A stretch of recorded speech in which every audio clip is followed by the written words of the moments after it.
Yo, what's up, YouTube? Back at you with another one on today. Make sure you guys subscribe to the channel. Click that bell so that you'll be notified whenever we put up an upload. And without further ado, let's go ahead and get into our installment. All right, guys, this is definitely going to be one of the most tough games of the season for the Colorado Buffs. Now, we know that they're just coming in off a loss to the Oregon Ducks. Pretty much got crushed by the Ducks. But now you have to move on. You got to lick your wounds. And you have to get in the fight and go out for the next game.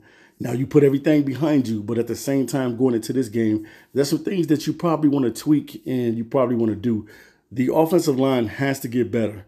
They have to get better because they're getting Shedeur Sanders crushed back there. I mean, taking 7 sacks. I think Shedeur might be sacked the most out of all the quarterbacks so far this season. He's been getting sacked a ton.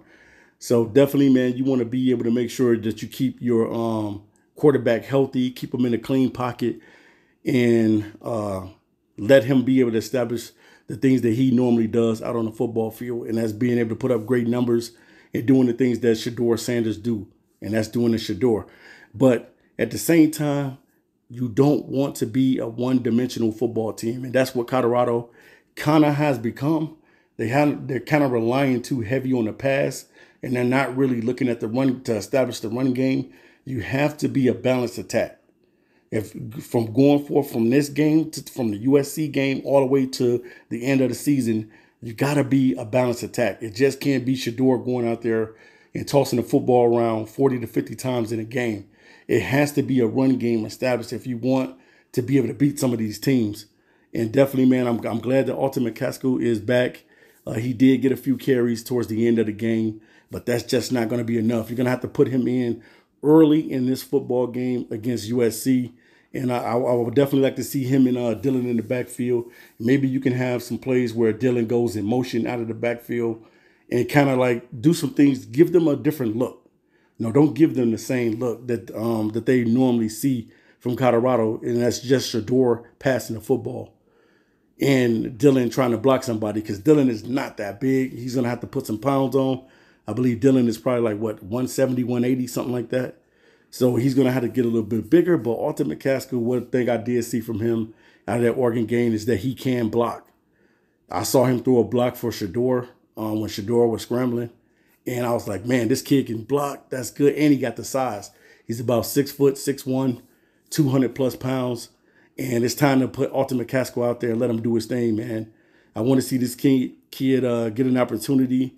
Definitely, I would love to see Kavosiey Smoke get out there as well. I think he got out there on the fruit plays out there too as well. But going into this game, you have to learn the things that Tulane was able to do to be able to beat USC last year, because they ran the football and Tyjae Spears, who's in the NFL right now, was killing the USC Trojans. They couldn't stop that kid. They didn't have an answer for him. They were running a lot of motion plays, and maybe that might be the thing that'll be able to beat USC, having those guys running motion and doing different things in motion and stuff like that. But definitely they're going to have to establish the run game. That's number one.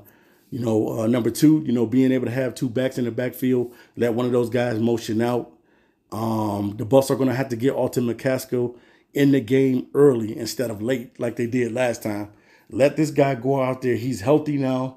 I want to see what he can do to be able to buff up this run game, because they need it, man. They have not been able to run the football all season long. They have not had a 1,000-yard rusher yet all season long. So they're going to have to be able to do those things, but also be able to use Dylan Edwards to the best of his abilities.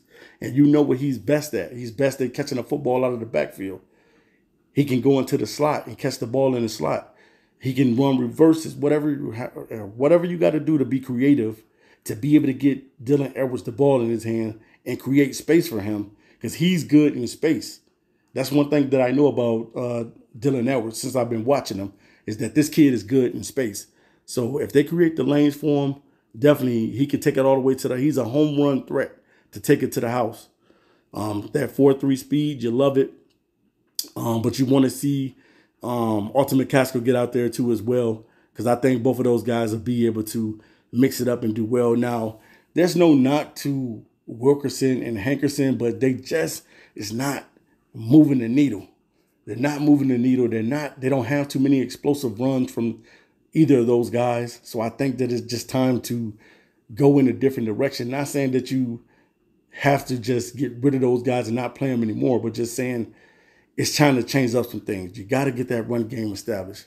And I think that Colorado is going to do that in this game. So I would love to see that from them. And then not only that, the run game is going to help Shedeur Sanders open that offense up. If you establish a run game against the Trojans early, you'll be able to open up the passing attack. The run always sets up the pass. So if they're able to do that and not become a one-dimensional team against USC on Saturday, they may come up with the upset.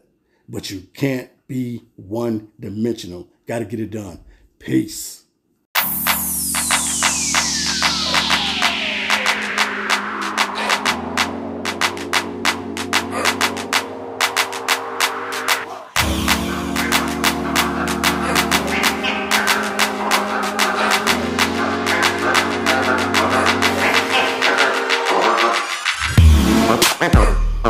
Bye.